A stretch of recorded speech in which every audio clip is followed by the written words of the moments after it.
Hello everyone, Jai Jagannath. Welcome to my new mini blog. तो मुझे recently जाइली आम ट्यूशन पिकनिक। तो आम जाइलु दारिंगबाड़ी। तो सकाल 7 बजे आम जर्नी स्टार्ट कलु एंड आम रहिलु हुलुहुला गंडरे करने ब्रेकफास्ट एंड देखापी के सुंदर वाटरफॉल। तो आम ब्रेकफास्ट कलु।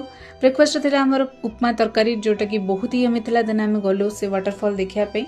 खूब सुंदर जगह था। बहुत सारा फोटो क्लिक कर सारापर आम बाहर पड़लु आम नेक्स्ट प्लेस जोटा कि हूँ दारिंगबाड़ी, जहाँ हूँ ओडिशार कश्मीर। तो से दिन पाग थिला टिके खराब, तो से समस्त मूड ऑफ थिला। फिर भी आम चारिआड व्यू को सुंदर व्यू को एंजॉय करिकी, मस्ती करिकी, डांस करिकी, गीत गायकी, अंताक्षरी खेलिकी, बहुत सारा गेम्स खेलिकी आम जाऊलु।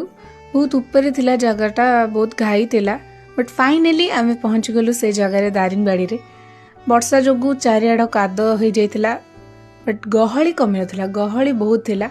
मोर जूनियर आनी छता, तो से छता को धरिकी आम से पाख पार्क रे एंड सबुआडे बुलिलु। बहुत लंबा लंबा पाइन ट्रीज थिला। देन आम कलु आमर लंच। आ ए भाई गुड़ा को देख केमती वर्षा होची बोली पाल तले रही खाऊचंदी। तापर आउ थे टिके भलसे बुलाबुली करिकी बस रे बसी पड़लु। आहरी बहुत जगह बुलिबार थिला, बट वर्षा जोगु हो पालानी। बट फिर भी आम मस्ती करी डांस करिकी रिटर्न कलु। ओके, मिसिबा नेक्स्ट ब्लॉग रे। Bye bye.